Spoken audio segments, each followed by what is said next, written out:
Hello, everybody, this is Purge, bringing you guys a first-person replay commentary. I'm going to do a Leshrac game that I actually played about 2 weeks ago, I think. I kind of forgot that I did this one off stream, so I thought I would hop into it so that I could go over the things that I really like about Leshrac. In fact, he's actually one of my favorite heroes from Dota 1. I don't play him very often nowadays because I don't think he's super viable as a support, but I should probably play more because I genuinely do get a lot of enjoyment out of him. Hasn't really been popular in the meta in a while. In fact, he's one of the least popular heroes in all of Dota 2 right now, but he has a lot of interesting aspects about him. He's kind of your typical get slightly tanky, do a lot of magic damage. He's like a magic damage carry, which are pretty rare, but in doing so, he's pretty good. Some facts about the hero: extremely fast, 330 movement speed. Stat gains are pretty solid across the board. Decent strength gain, good int gain, and okay agility gain for an int hero. Base armor is okay, 3.2. Pretty crappy base damage, normal base attack time, sight range, all that stuff. Skill-wise, he's mostly magic nuke. Split Earth is a targeted ground stun. Stuns for 2 seconds at all levels, but the AoE goes up and the damage goes up as you level it. Diabolic Edict randomly hits units or buildings near you and does physical damage.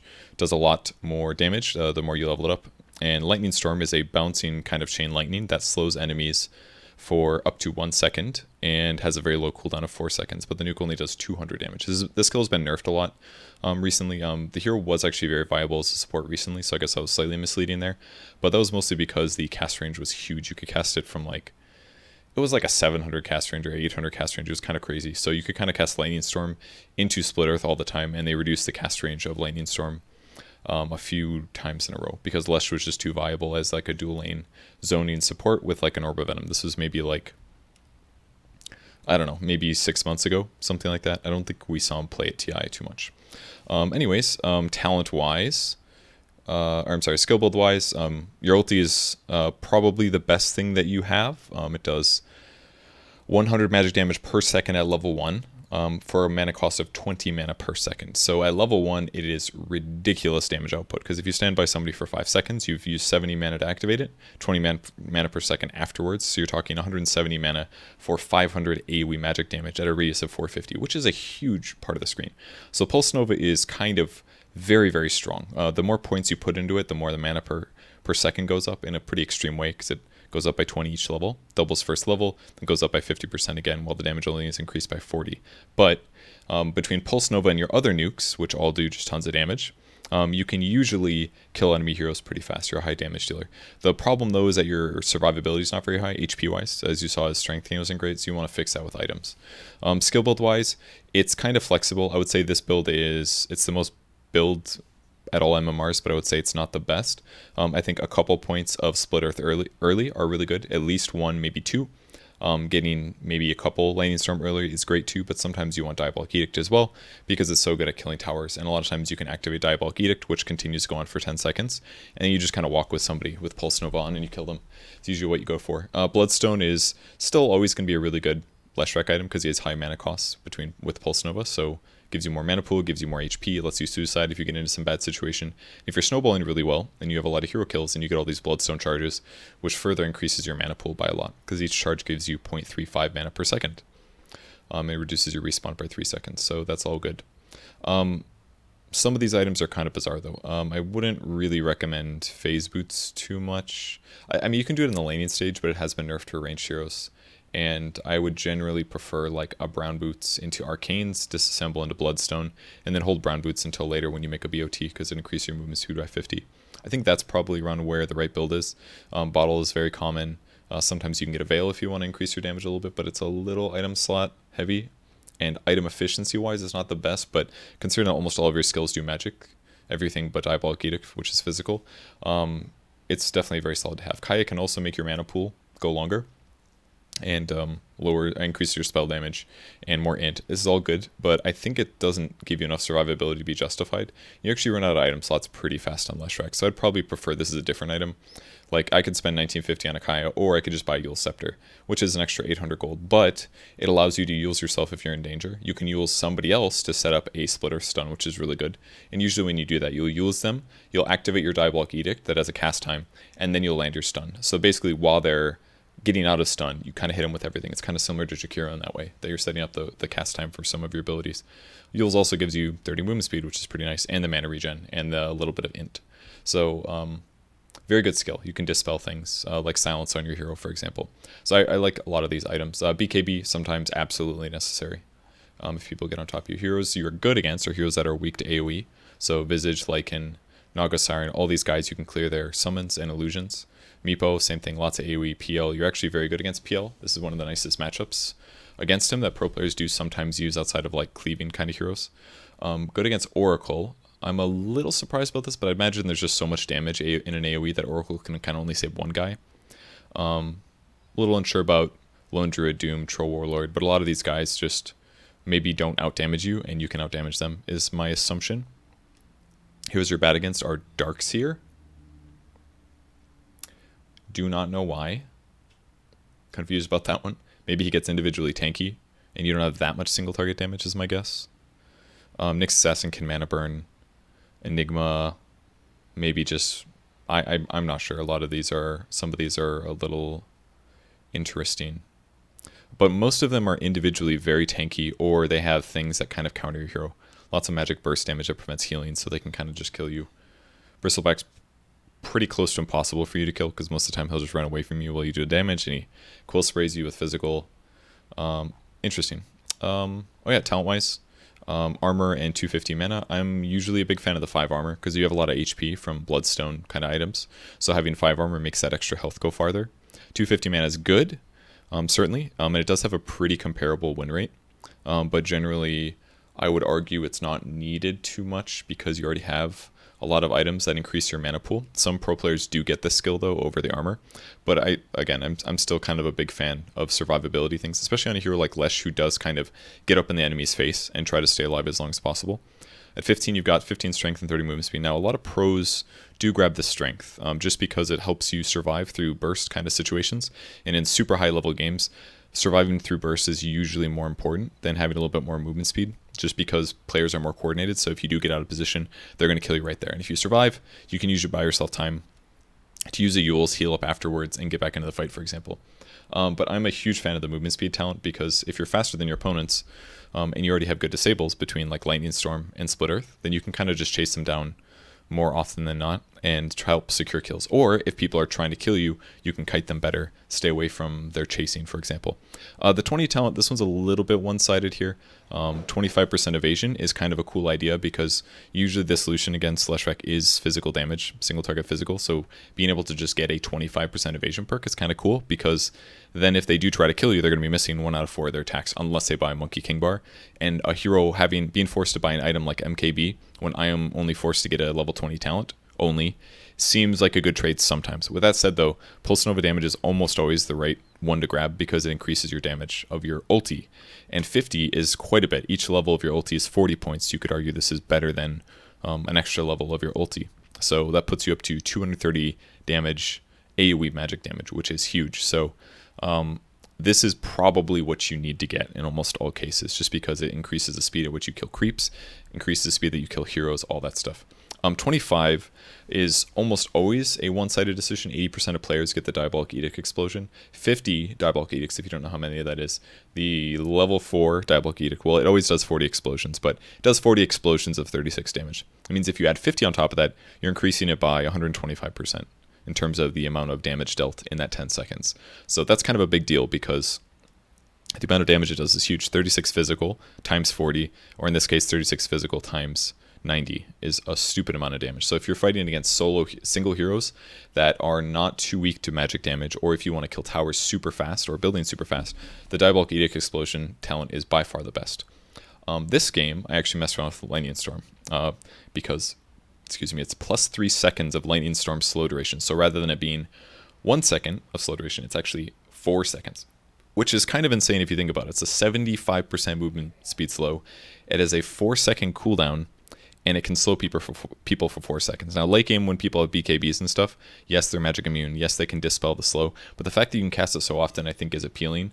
And I can certainly see some cases where this might be the right talent. But I'm generally a bit of a... I'm always looking to the other talent that is not often picked, and I'm trying to figure out a way to make it useful, or a situation where it is useful. I focus a lot of brain power on that usually, rather than focusing on genuinely what's better usually.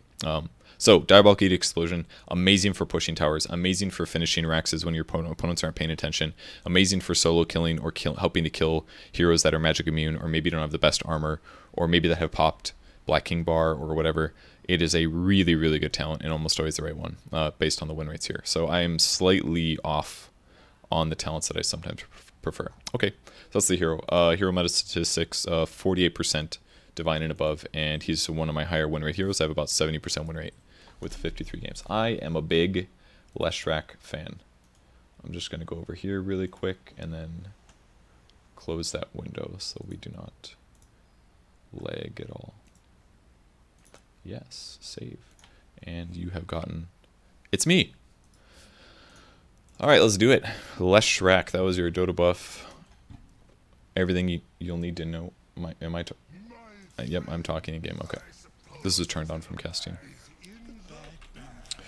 Okay, so starting items, pretty common here. Nil Talisman, an Ironwood Branch, and a Fairy Fire. This gives me the ability to eat my first Ironwood Branch with one of my 2 tangos.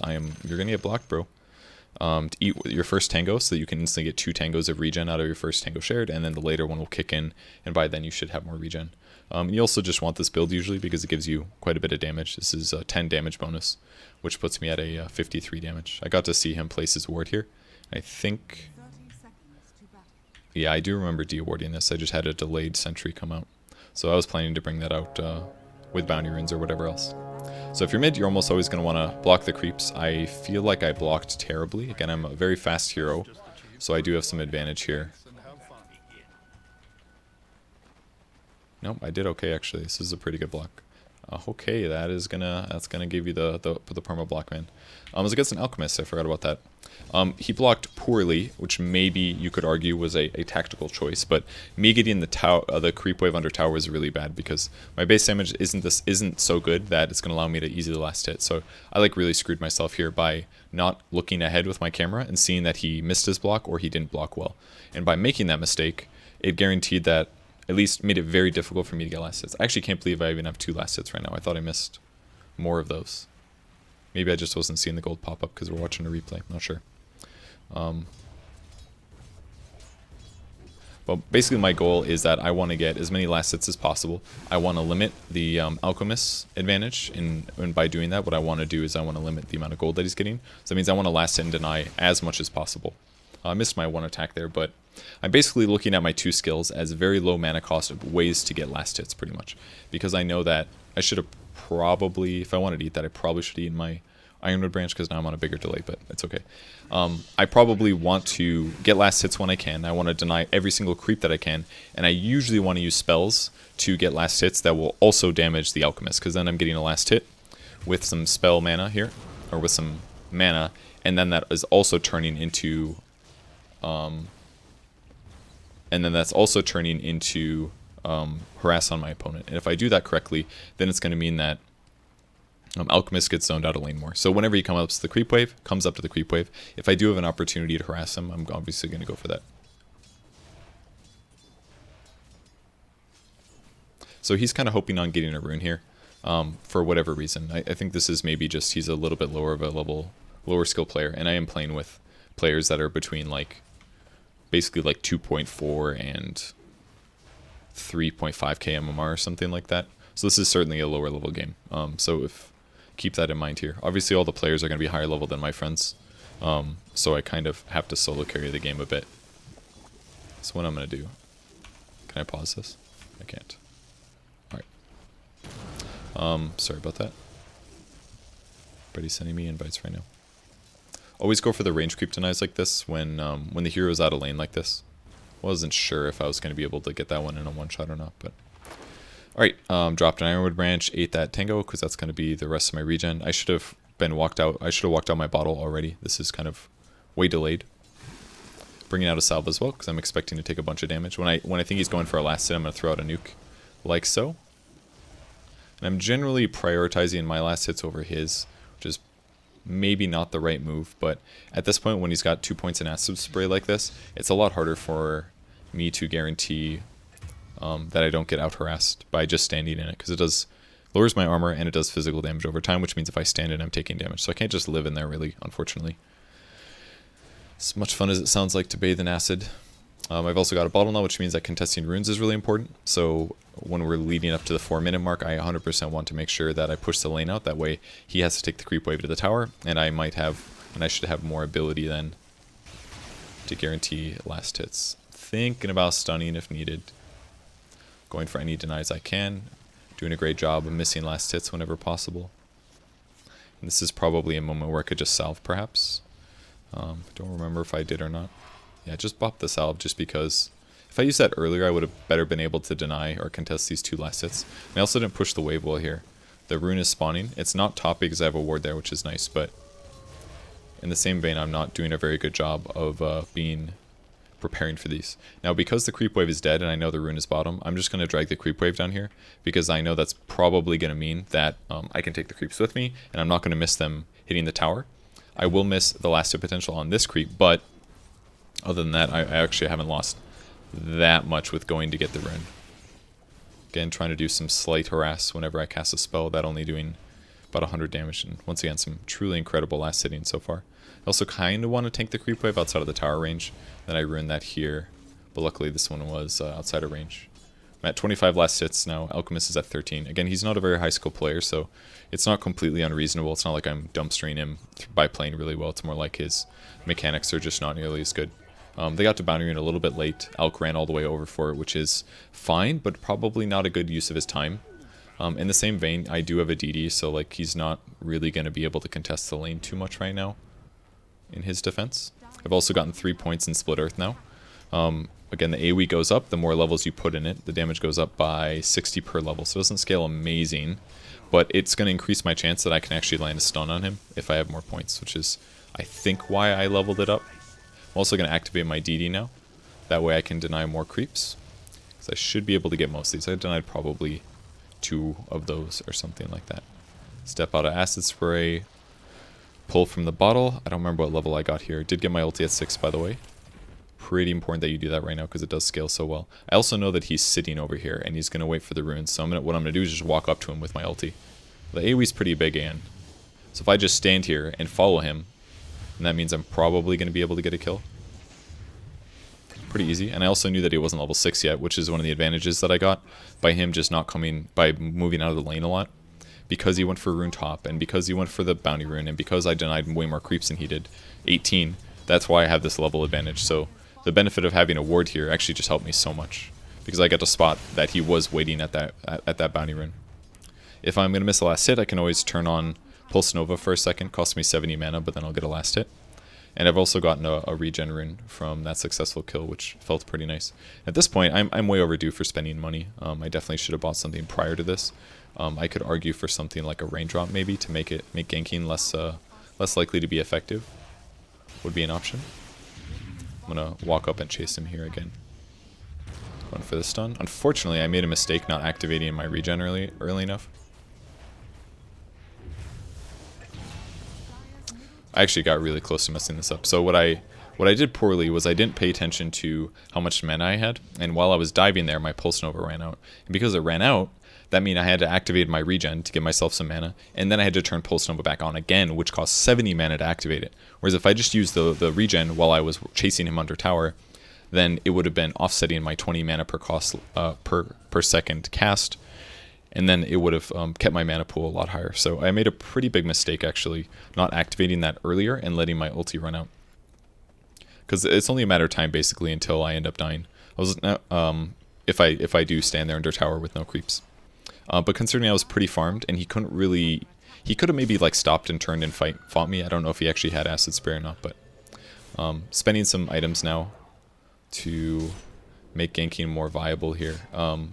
They actually do have a ward in this lane here, which means that it's going to be very unlikely to get a kill, but if the Kunkka's showing like this, I figured I could chase him down. I did turn my ulti off before I got stunned, which was nice, because that helped guarantee that I got on top of this guy. I'm also taking a lot of, well, I really should have saved my stun there for the Witch Doctor, but it doesn't matter. So this gank shouldn't have worked, basically. They had a lane ward. The Kunkka moved to the right, but he kind of stayed to the... He kind of hung around. I don't know if he was going to stack or something, but it was a pretty bad choice. Now, either way, he probably thought he was going to be fine, but again, Leshrac's really fast. I also bought a Windlace and threw that into my inventory, so I'm running at about 407. He's only 350, so it's a pretty big movement speed advantage, actually, to have. So I basically just clear out the creep wave, I rotate top, and I help push the tower. Normally, I haven't been doing this very much when I play mid. It's very common for me to just kind of ignore my allies while I own my lane, but in this case, it felt very easy to rotate, just because Leshrac has such a big damage output and I feel fairly attuned with the hero. If you're wondering what I did above there with the item dropping, I dropped my 2 int items, the Staff of Wizardry and the Null, and then I used the Mango on myself. So by doing that, it lowered my max mana pool. The percentage always remains the same. Then I ate the Mango, then I picked them up again, which increased my max mana pool. That was the whole purpose of that. Wasn't able to get the PL here. Don't know if he had a ward or not, because he did dodge my split earth maybe, but it might have just been accidental. I threw the stun here just in case he was going to contest that last hit. I wanted to be able to get a little damage off. And now I've got my Yules finished. We've also got Bounty Runes coming up in 10 seconds. I can kind of contest, but my mana pool is not great. Fortunately, this is where I run out of my mana completely, but he didn't have his ultimate for some reason. Oh, he's still on cooldown. Okay, he must have used it before. He also shouldn't have contested the Bounty Rune so hard. That was kind of a weird play by him to sit there for so long. Now I'm doing the same thing as before. I'm using bottle while my int items are in my backpack, because then it'll bottle up a larger percentage of my mana pool.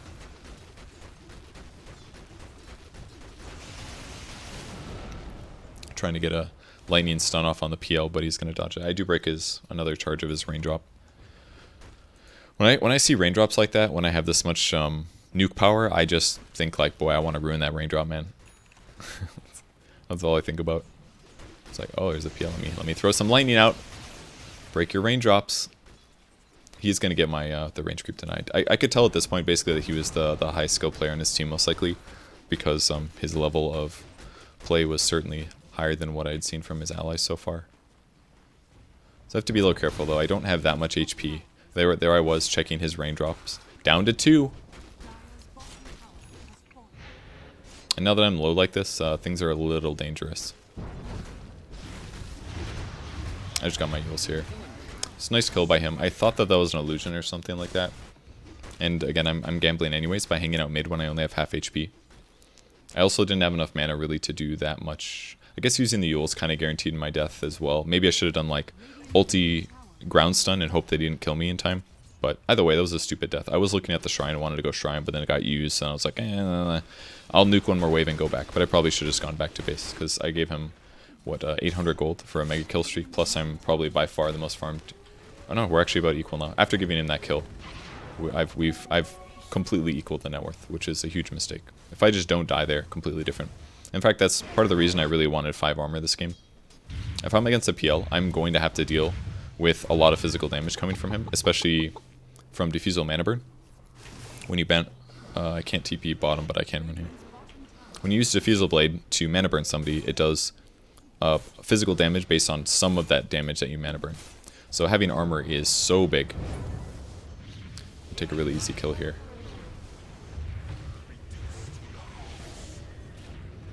Little hesitation here by me. And we should be able to clean up. I did just see a hero over here, but a lot safer just to clean up the tomb.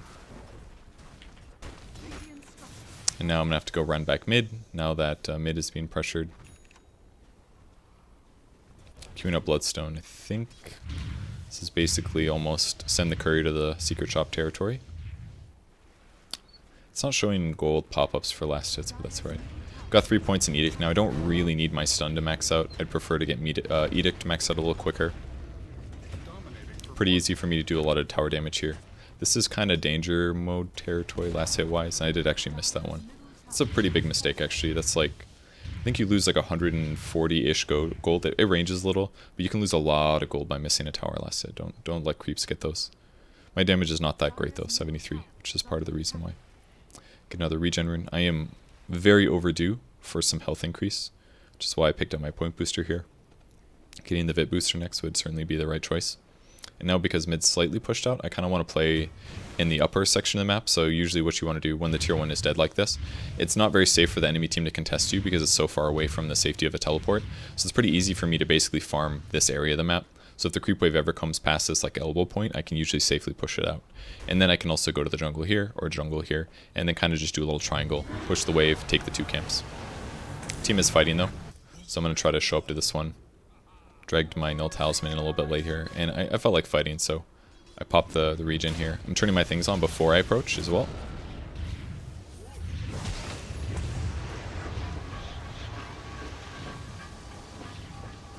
Looks like the Maledict didn't actually hit me, which is lucky.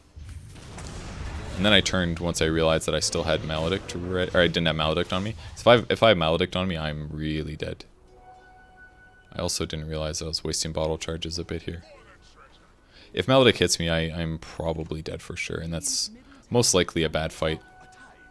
I'm able to finish the soul booster now. From the side shop, I'm partially healed up from the bounty runes anyways, so...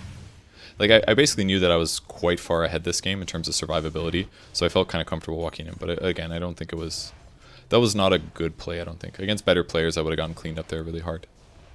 Unless I Yule's dodge the cask or something, and then I don't get stunned. But then they'd probably just Maledict me off of the cask. Perhaps. Definitely want to consider approaching here. Now remember, one crucial thing I did there was that I approached with Diabolic Edict. This is a good example of me just trying to be annoying. Yule's here to dodge the boat, because that's the majority of the damage. And then I tried to TP out, still trying to be cheeky, and then I basically got Witch Doctor cast all the way. So, another feed. So I think that the biggest takeaway from this moment was that I'm basically approaching a lane that they already knew I was around. I only have a Yule's for survivability, which is okay, but between like X and Maledict and Cask, they can pretty hard commit to me dying sometimes. So if I run up like that and do just a really lazy initiation, like just a lightning to hit them all, it's not going to accomplish very much, and it's very likely going to result in bad things. Like they're just going to turn on me if they're playing well. There's also a really good chance that they had a ward on the cliff and just saw me there the whole time, which is maybe why they reacted so fast. I don't know if that's true or not, if there's a ward. In fact, we can check. Yeah, they actually did have an observer ward up here, so they just saw me coming forward, so they just casted spells on me. So generally the feeling that you should get is that if they already know you're there, it's probably a bad idea for you to go into a slightly dangerous situation, because there's a good chance that somebody's already kind of walking over or has reacted to the previous engagement, which is kind of a good like feeling tell to have that it isn't a good idea to try something kind of dangerous. But if you appear somewhere randomly on the map and then show up and take a fight, then it can be really good.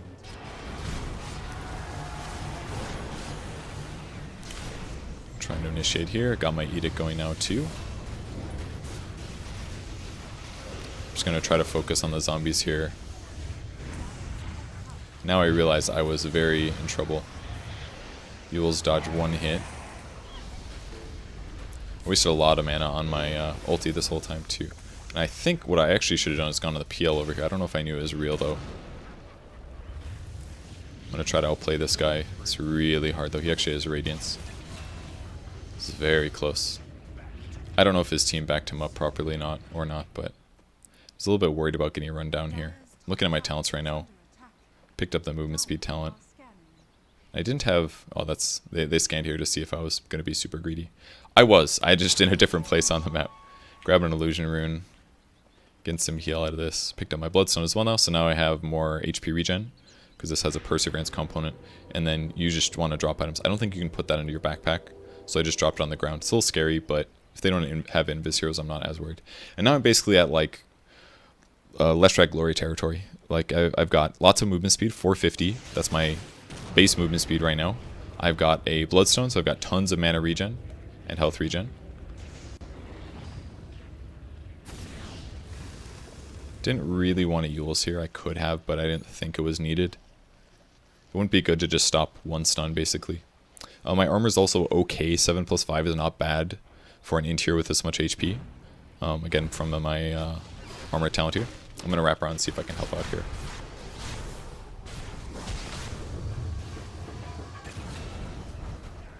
Went for the lightning storm first. Maybe not a good choice. Ooh, I kind of remember this fight. basically the PL does a lot of damage, and this one does not look good. I also should have suicided, I realize. So, mistakes that were made. We do not kill the Tombstone fast, and it's going to be a long time until we really do, if at all. Because not really any of our heroes are really big attack speed. Even like Ember Spirit or Wraith King are that fantastic.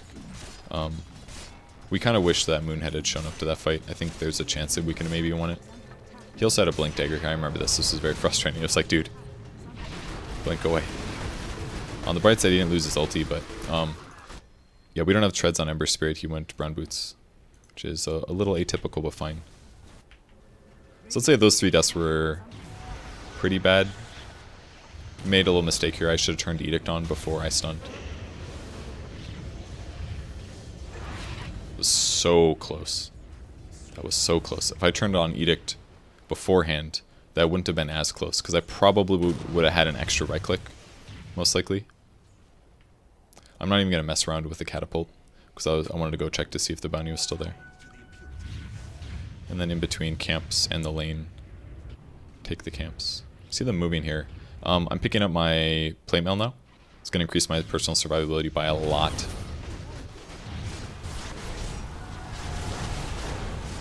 Could tell that was the real PL. Still have my Yules here.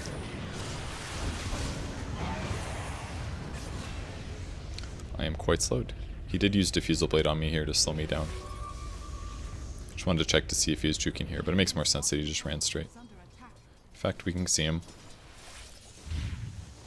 But I kind of figured that chasing him down was unlikely to be successful.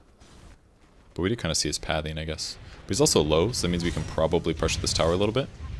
Now it's important that there's not any units alive when you use Diabolic Edict, so a little bit of Pulse Nova can definitely make that go farther. We killed that tower super fast, in fact. So they're going to come contest us a little. It's maybe a little dangerous here.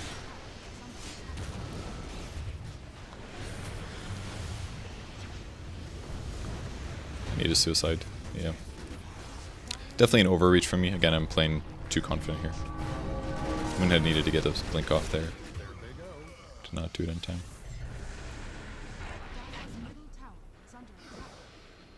That death was still kind of bad too, because we took the tier 2, we basically ran to an area where they have Shrine, and I committed a Yules on a hero that's had his ulti active, so he had tons of regen, and I was kind of low on mana anyways, so it was just a lot safer to retreat there.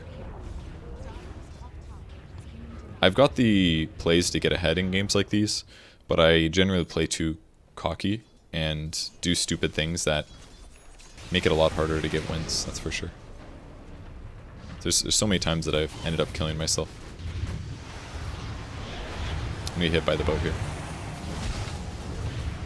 This one was a little interesting. It was kind of like a... I don't know if they smoked for that or not, but they kind of ran right to where I ended up being. I do remember we had some difficulty in the mid game though, and I think this is about where I started feeling like things were not going so well.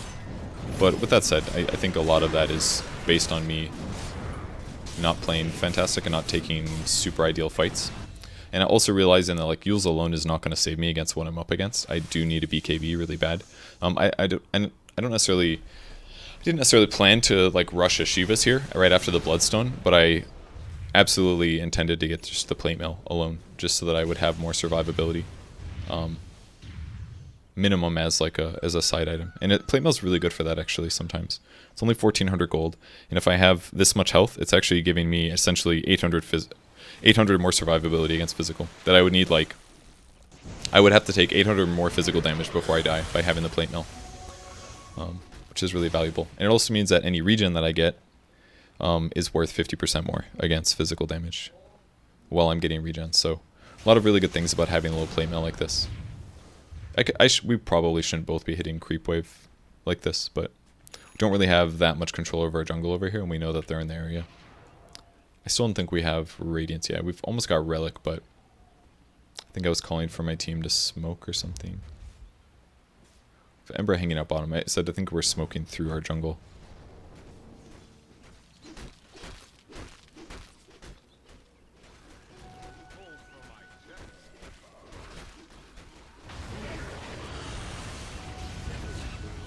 Wanted to kill him and then move on for the next guy. I think I did spot the PL, but unfortunately he did run away. Although I spotted this Kunkka because of our ward. And again, my hero is stupid fast, so...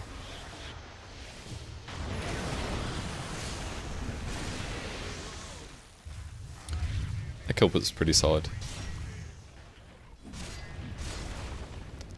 Gotta get my mana regen back up.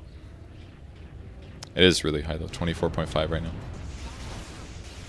So, while they're dead, kill the creep wave as fast as possible so my edict can hit buildings. So we can head blinked in here. Be a little too aggressive here. This is kind of hard, we're all kind of low. That was a good stun. Don't remember that one.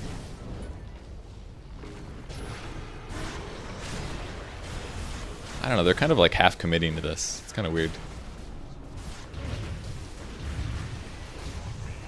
And very low on mana. Just barely was able to kill him. I felt kind of dead here. Had to get away from the Ember. And now we can kill the zombies because there's nothing else here finally. He actually needed to turn around much earlier, I think. So pretty good fight. They kind of half committed to that fight. That was just like a really sloppy team fight on my opponent's part. Feels like TP in mid getting a little bit of the regen.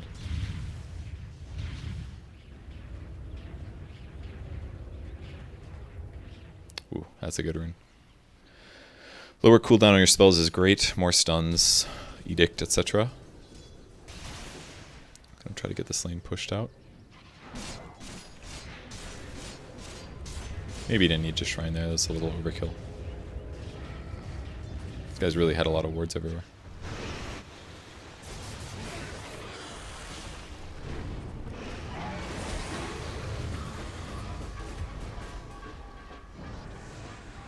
Finding a tomb at this point is kind of suicide. Spirit Vessel is actually really good against me in this game, I must say.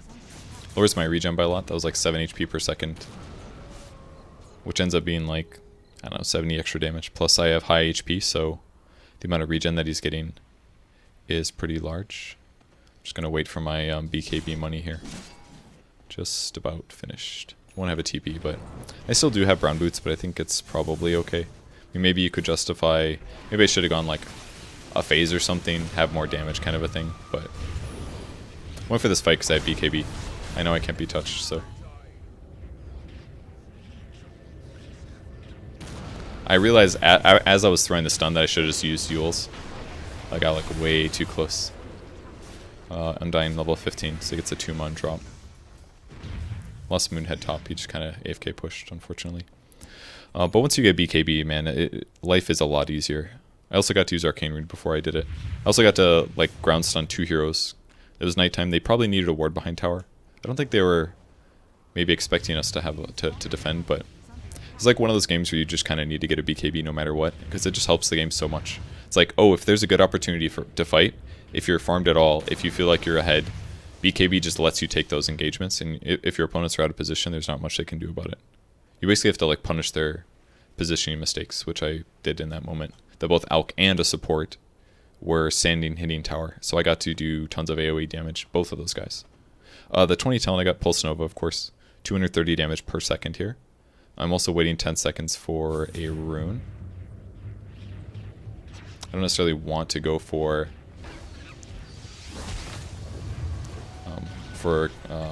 committing all my spells to this guy, but because I have BKB off cooldown, I am very interested now. That felt okay. Obviously they had a ward on the cliff based on the way that he used X marks the spot. But boy, does BKB make life easy. So 2 charges now, but I'm getting like 2 kills out of them each time. Got like 700 gold from that fight. They lost a little bit. They're dead on the map. We get to push towers, push lanes, whatever. Now I'm prepping for my next item, which is probably going to be the Shivas. Be a little careful about the illusions. It's my regular running speed here. Shiva's top. Also back up to 15 charges. which is nice. We're just barely going even on gold now. What's the win likelihood? It says that they had a 75% chance to win here. All these jumps are probably my stupid deaths.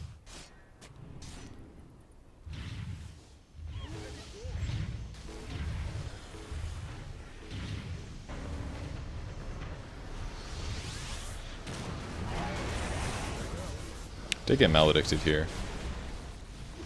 Torrent kind of nailed me.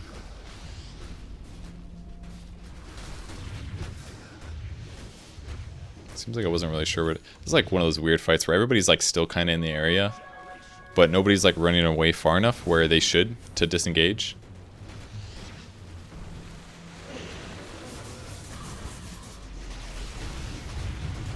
Definitely hard to know which PL is real. There's a whole lot of stuff here. Yeah, I thought that PL was real for sure. Moonhead got messed up. It is a time to run away.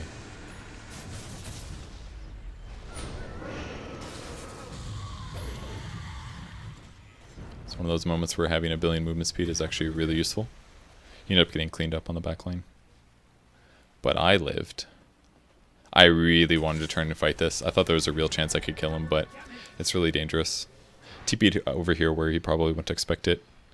Heal and back up. I'm just putting this in my inventory for a moment while I'm healing. That way I don't lose a couple seconds on the cooldown. Next item would...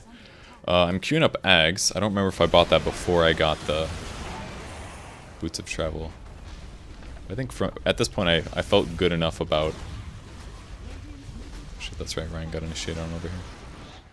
It's kind of hard. PLDD is really scary too. Just trying to kill everybody from low ground. He does still end up dying, unfortunately. He shouldn't be contesting when we have dead heroes. Not from that angle, it's really dangerous. He went cleave talent? He's gonna kill the zombie, or the skeletons, I guess. Gonna get healed back up here. Should I drop the bottle in a little faster? Oh, that's bad.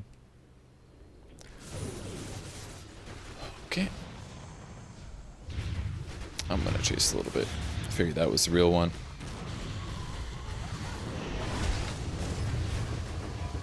We know which one's real. I've got Edict on, I've got my ulti on.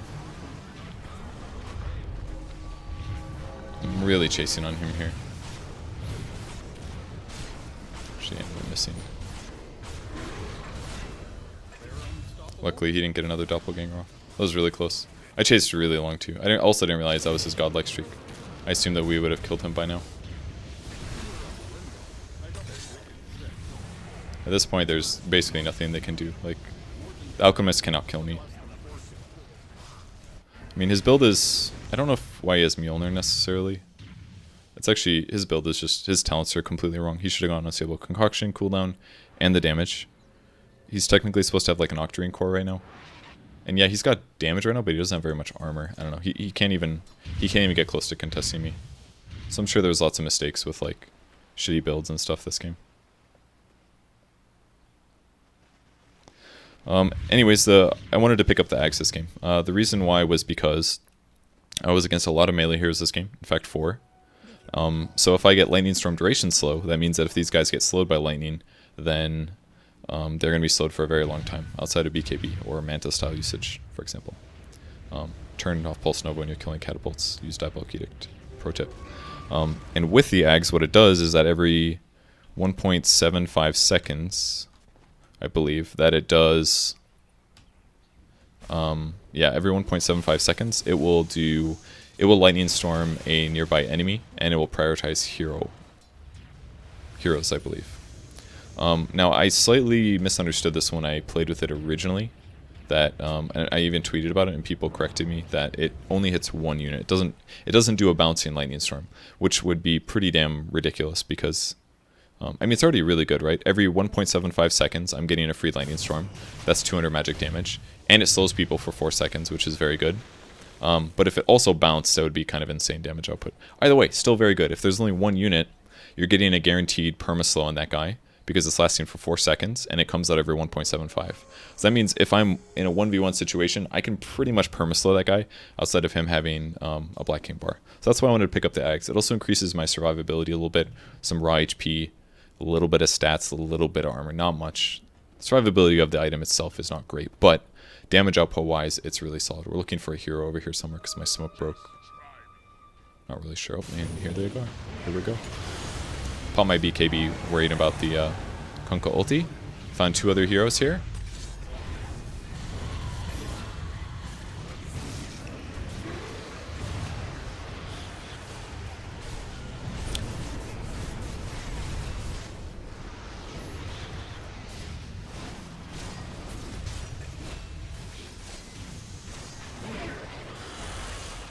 Eventually killed both the tombs. Now let's look at the PL's items really quick, because that went pretty well. He has Heart Manta. I actually want to go back and watch that fight, probably from free camera, because I want to see exactly why we won it so hard, because it did feel like it was kind of a big stomp. So I walked into the Kunkka first of all, so nobody got comboed. PL basically is disabled over here. He doppelgangs to the left. So basically for this hole, the fact that PL went this way, it was really significant. Because basically Ryan instantly dropped ulti and an ice path on him, and because he went left because he didn't want to fight this way into me where I was BKB'd, that meant that he didn't even get into the fight until like 8 seconds later. So here's the rest of his team trying to run me down or stop something. I don't know where that Maledict was used. Let's take a look. There's our Witch Doctor kind of running for the hills, trying to set up for a good position. Goes for the Maledict. He actually whiffs it on me, so that's part of it. If I get Maledicted here, way more damage. Try to guarantee his death. We kill Elk because he has actually no survivability. He hasn't finished his BKB yet. Not sure why. I probably still would have been fine, despite even with Maledict. And then Moonhead, just out of nowhere. He's already trying to lead off the PL. And he succeeds with a stun. So that guarantees the chain stun, and then PL is just dead, so it's pretty big. So a mix of like, we were smoked, so they weren't quite expecting things. They didn't really react super properly, and I just popped BKB and I ran in the middle of all their heroes, and they all just kind of died. Like, they have glimmers and stuff, but no matter what, I'm going to be doing damage. Definitely less if I can't see them, but it's still pretty significant. And this would be a good opportunity to go high ground, or at least force a buyback from the PL. So you can see the lightning procs coming out, just an occasional thing. They'll probably glyph this. Yep, very common.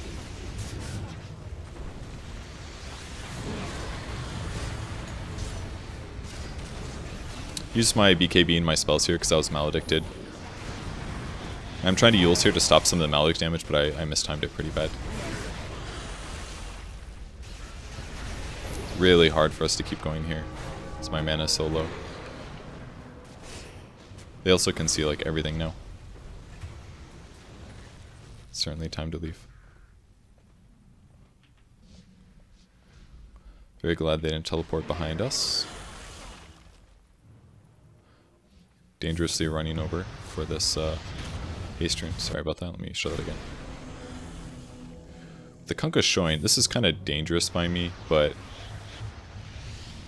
thought this would give Lich a better chance to live as well. I think I had to suicide here. Yeah.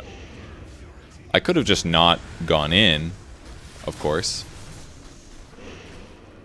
But I didn't.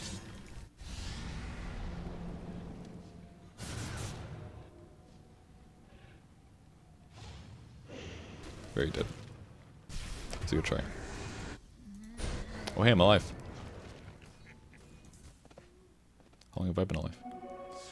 Pop the haste. Should have maybe bought... I guess I should save for buyback. So it's fine that I didn't get BOTs here.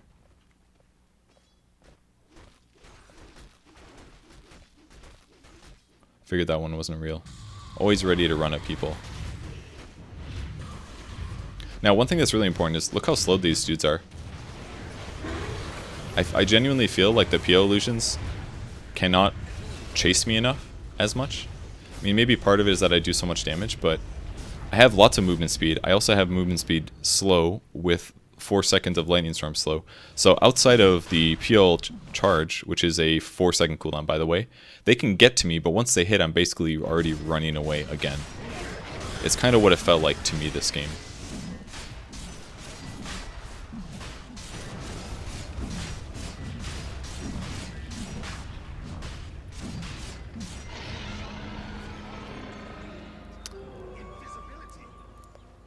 Okay, I grab the Aegis here. Leaving the Aghs in my backpack while the BKB comes off of cooldown. Is this a regular speed? Yeah. And I'm just going to walk around and look for a hero. Putting the Aghs in now, because that will help me score a kill. And then I'm putting the BKB in for Yules. That way, if I do find a fight, that one's probably more important to become magic immune. I could pop BKB, swap the Yules in, have the benefit of the movement speed, acceleration. I actually do have a sentry here. Now that we found this guy.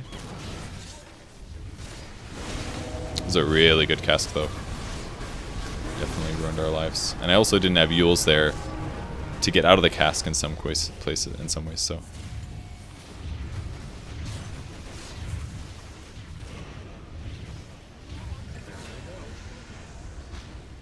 Look how slow they are, actually.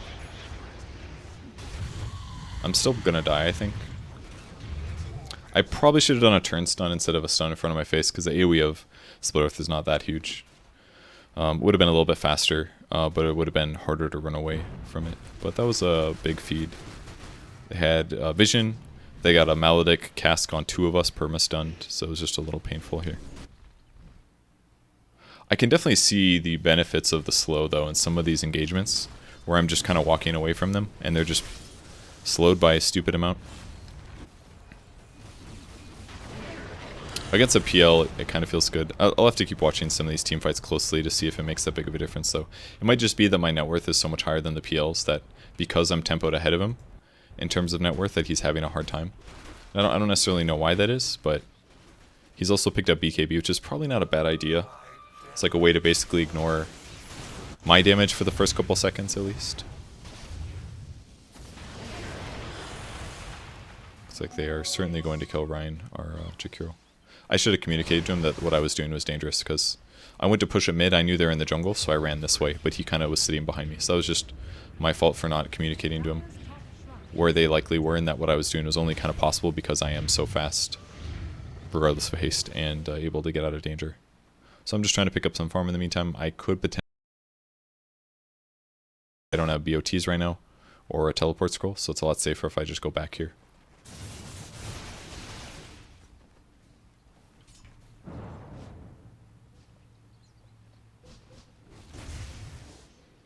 I kind of figured they're in our jungle. Like, this is pretty dangerous to be walking after them.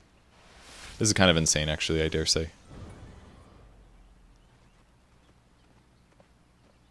I'm not quite sure why I was forcing the fight so much in that position.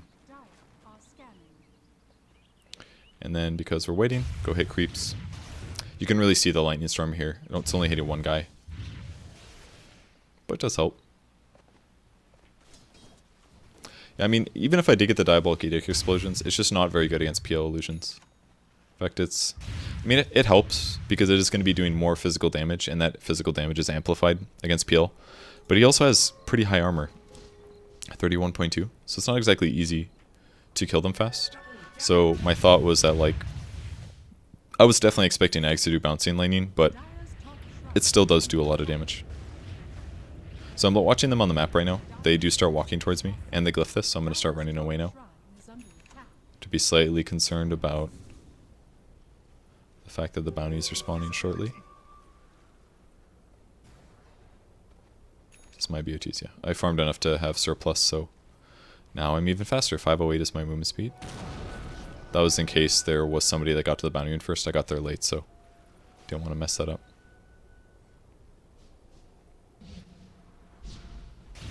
This was very interesting. Doppelgang into us, so now I know this is what he can do. Ayul's here to buy a moment.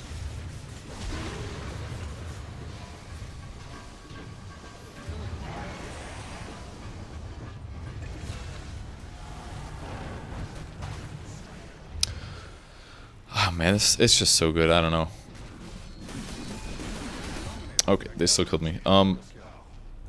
Let's go back and watch that again. I want to investigate how useful the laning storm is. So, minimum, the coolest thing about this is it massively increases your damage to a single target. Outside of the fact that Diabolic Edict can also do that. But Diabolic Edict is still on a limited cooldown. It's 10 out of 22 seconds. By the way, if I didn't have Aghs right now, I would almost certainly have an Octarine Core here instead, which means probably more raw HP, because this is like 360, whereas Octarine is like a little bit more. It's like 60, 70 more. Way more int, lowers the cooldown on all my spells by 25%, and gives me 25% spell lifesteal against heroes. 5% on creeps. If I have that instead, more int, which means more mana regen, I would have more HP. It's obviously a much more expensive item, but what Aghs does is it slows more people, and it does the lightning damage to one unit. So if I'm, like when I was standing on top of the Kunkka, I guarantee you was taking more damage from me having a Pulse Nova than if I would have had Diabolic Edict. Because at that point in the fight, I think my Diabolic Edict was probably gone.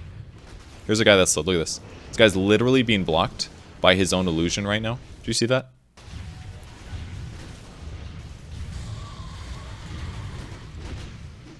This one of these gets slowed.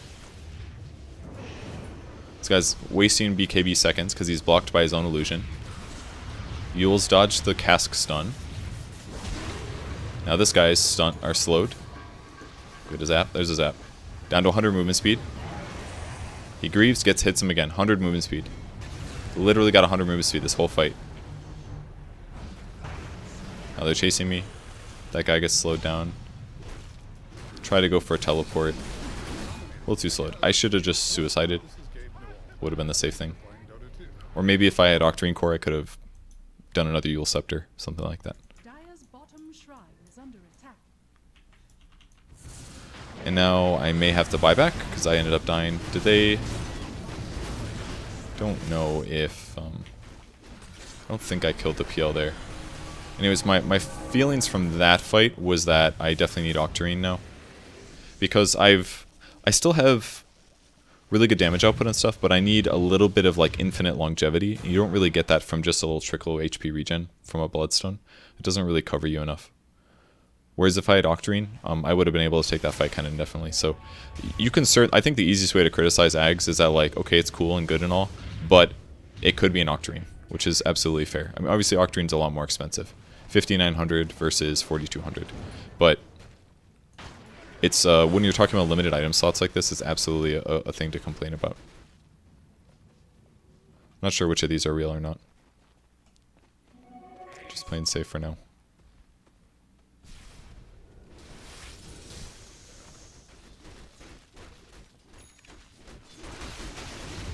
I have to be really careful about dying here since I did buyback. I think part of the problem in this fight is that I spent a lot of time running after like solo heroes.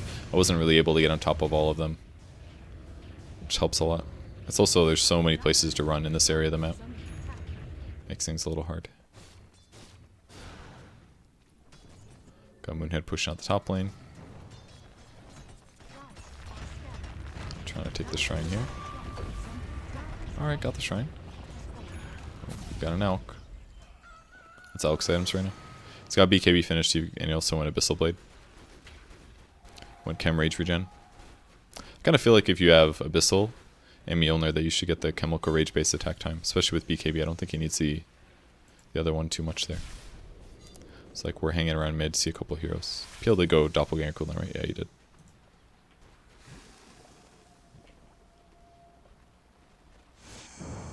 My armor is actually super high. Feels good. It was a little bizarre.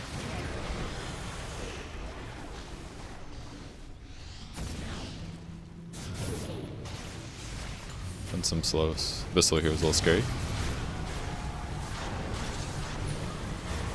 Felt like going back in. Or did I?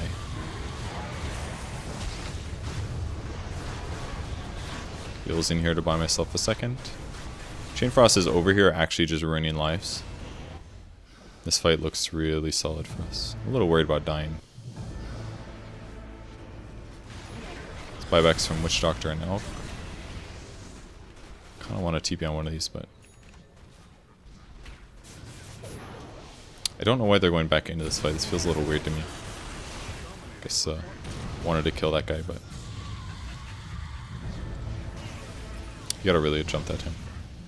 Here he is trying to run away. Using cliffs is one good way to do this.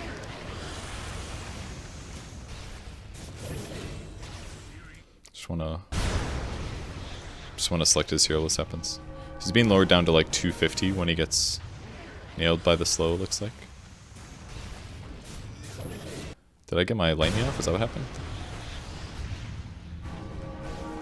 Guys here.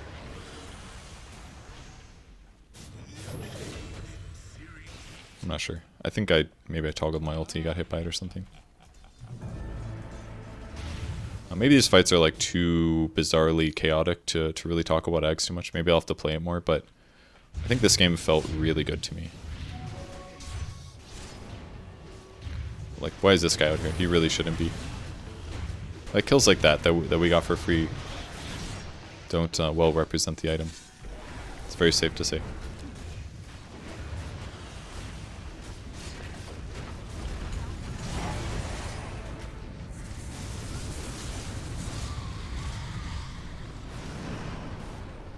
Checking his BKB here.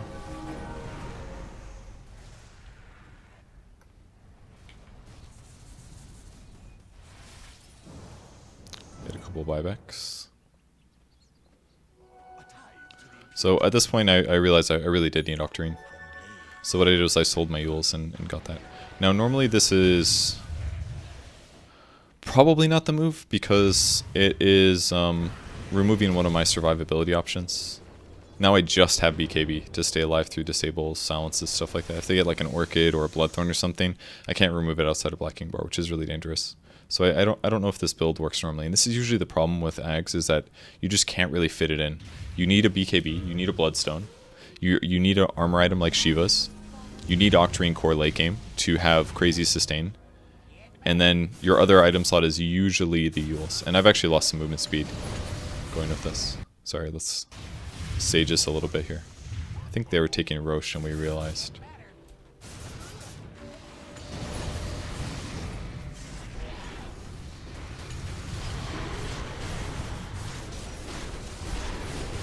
My ulti's not even on right now, by the way. It certainly should be. This whole time it's actually not been on. Now it's on.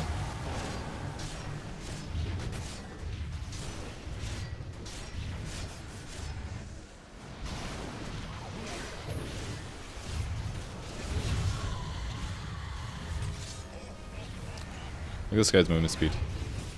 He actually just can't leave. I don't know, man. The chase aspect is just so good.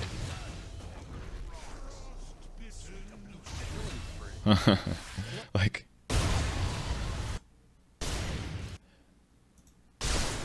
I mean, I felt like this happened pretty consistently. I actually want to go all the way back to the start of the fight and see how what happened with the... So this is the moment where I got jumped on by Elk, or I walked into Elk and he jumped on me. So he goes on me, starts hitting me. Abyssals me, this guy hits me. So basically here's PL. Uses a doppelganger to get the Chain Frost to not hit Elk as much. That was a weird noise that I wasn't expecting. I think that was my Skype. Wait 1 second, let me alt tab so that there is no more audio. That is a nice noise. So where's PL in this whole thing? He's basically just been taking magic damage, and there's Chain Frost. Do we have like Aghs, Leshrac? Okay, he's got Aghs, Lesh. Alright, that makes more sense. So basically in this whole thing, he must have gotten like cleaved for damage or something. Yeah, he got crit here. And then he starts taking some Chain Frosts. This is actually just bouncing. So that was basically like one crit, one Chain Frost, and a lot of like Sleight of Fists. But again, look at this beautiful movement speed. This beautiful movement speed. Moonhead's over here hitting heroes. Get the lightning, get the Searing Chains, stun guarantee. This guy's gonna run for his life now. Dispel 1, Dispel 2, doesn't matter. Literally 127 movement speed outside of BKB. It's just so good.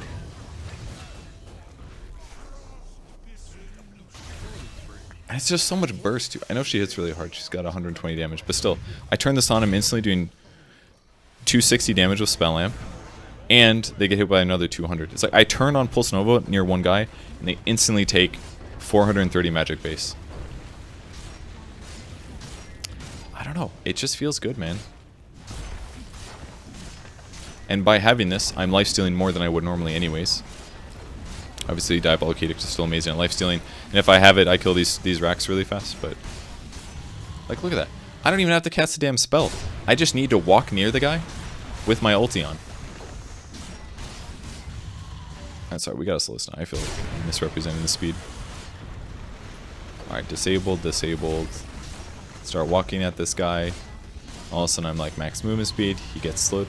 Is that range really that big? Because it's probably anywhere in this circle. I didn't turn it on until... I'm actually so confused. Where's the lightning coming from?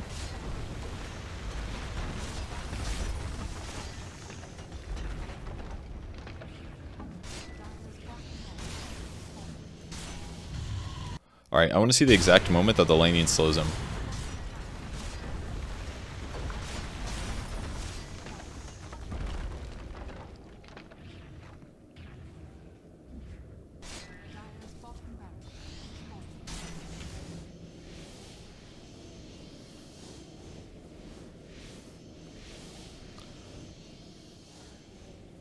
Is this broken?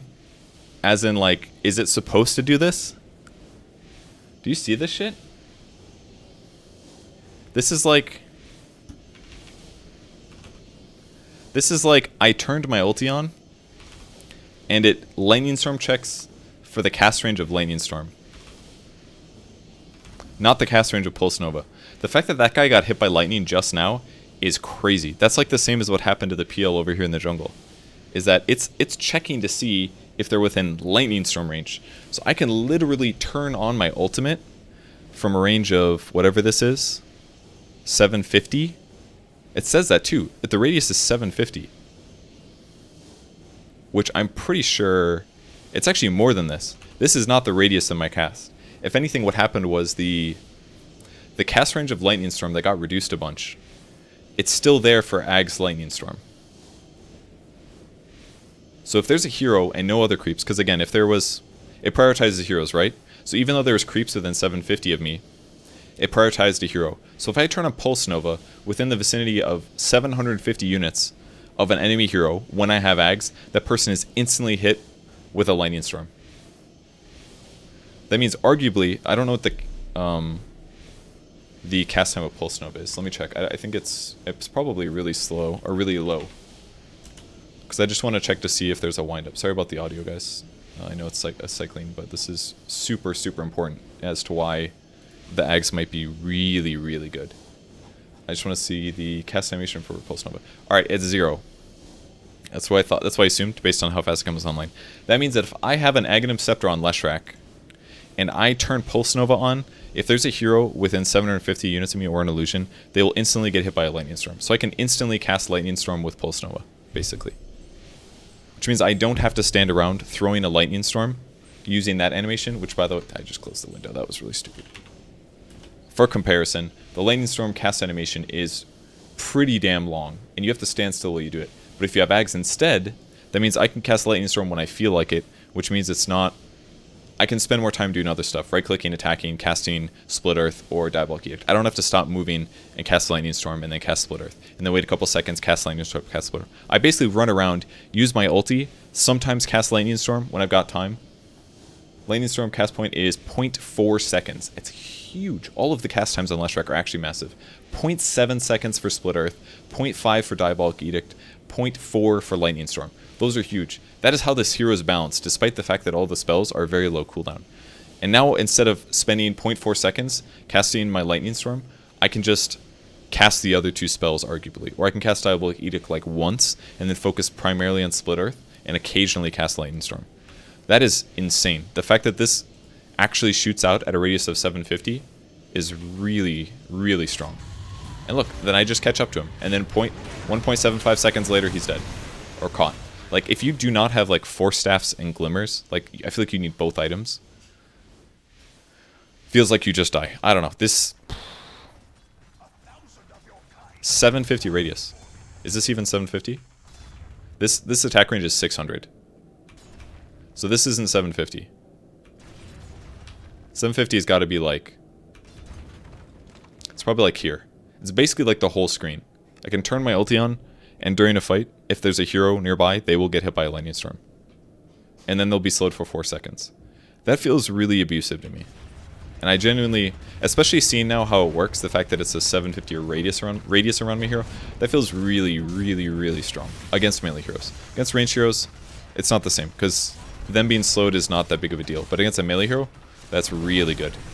Because slowed melee heroes that are that slowed, that means they have to gap close to even do damage, and they also can't run away either. So for a lot of melee heroes, that's kind of a hard counter. Especially if I can outlast BKBs. So, big fan of the Aghs. Definitely still has some limitations. Again, Octarine in a lot of cases is better. But against melee heroes, I feel like it's just undoubtable that the slow is really abusive to me. Even against an illusion hero like PL. Because it's not like he didn't have tanky items. Like maybe you could argue he should have had a hood or something. Because then if he has a hood, then the damage I deal to his hero is less. And then if his HP remains higher, it takes longer for his illusions to die or something. But I was killing those things pretty damn quick. And that was even like, I would kill the squishy of the two illusions almost instantly. So then his other illusion only does mana burn on me. I don't know. It just felt really solid. And with all that armor, I don't know. I'm going to have to try more. But I am, at the moment, big fan of this. Instant cast time lightning storm within 750 radius. That's the takeaway of Aghs on Leshrac. Okay, that's it for the video. Thanks for watching, guys. Hope you enjoyed this little dive into Leshrac. Hope you're a big fan of the hero like I am, and we'll see you guys later. Don't make stupid plays like I did this game. All right, goodbye.